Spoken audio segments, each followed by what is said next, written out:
স্থানীয় সময় রোববার স্পেনের বার্সেলোনায় গান গেয়ে পতাকা হাতে উল্লাস করেন সেখানে বসবাসরত ভেনেজুয়েলার মানুষ। নিকোলাস মাদুরোকে মার্কিন সেনারা আটক করায় তাদের এই আনন্দ উল্লাস। মেক্সিকো সিটিতেও একই চিত্র। ভেনেজুয়েলার বিশাল পতাকা নাড়িয়ে আনন্দ উচ্ছ্বাস করতে দেখা যায় মেক্সিকোয় নির্বাসিত ভেনেজুয়েলানদের। নতুন করে ভেনেজুয়েলা পুনর্গঠনের স্বপ্ন দেখছেন তারা। আমাদের প্রত্যাশা একটাই, এখানে আমরা যারা নির্বাসনে আছি তারা যেন একদিন নিজ ভূমিতে ফিরতে পারি এবং দেশের পুনর্গঠনে নিজেদের অবদান রাখতে পারি।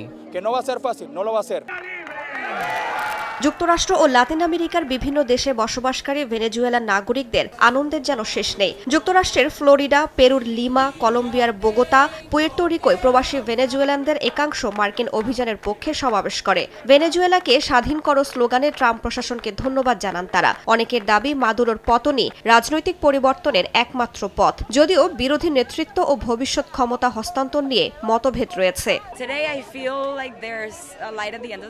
একটা আশার আলো দেখা যাচ্ছে। মনে হচ্ছে এমন একটি জায়গা তৈরি হবে যা ভেনেজুয়েলার মানুষদের নিজেদের স্থান হবে, যেটি আমাদের কাছ থেকে ২০ বছরেরও বেশি সময় আগে ছিনিয়ে নেওয়া হয়েছিল।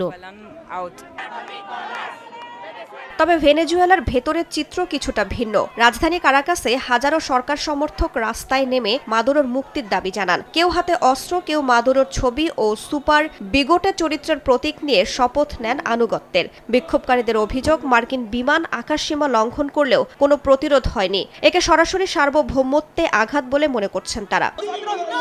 আমরা স্বাধীন ও সার্বভৌম দেশের জনগণ। ডোনাল্ড ট্রাম্প আমাদের তেল নিতে পারবেন না, রুবিও আমাদের শাসন করবেন না। আমাদের একজন প্রেসিডেন্ট ও একজন ভাইস প্রেসিডেন্ট আছেন যারা আপাতত দায়িত্ব পালন করবেন, আর আমাদের প্রেসিডেন্টের নাম নিকোলাস মাদুরো।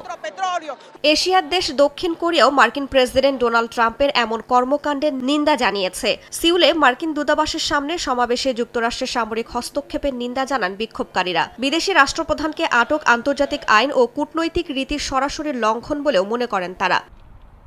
এদিকে সাধারণ নাগরিকদের পাশাপাশি রাষ্ট্রীয় পর্যায়েও মাদুরোকে গ্রেফতারে নিন্দা জানানো হয়েছে। রাশিয়া ও চীন যুক্তরাষ্ট্রের অভিযানের তীব্র সমালোচনা করেছে। বেইজিং একে বিপজ্জনক নজির উল্লেখ করে প্রাকৃতিক সম্পদের নিয়ন্ত্রণের অভিযোগ তুলেছে। তবে মাদুরোকে তুলে নিয়ে যাওয়ার ঘটনায় ডোনাল্ড ট্রাম্পকে ধন্যবাদ জানিয়েছেন ইসরায়েলের প্রধানমন্ত্রী বিনিয়ামিন নেতানিয়াহু।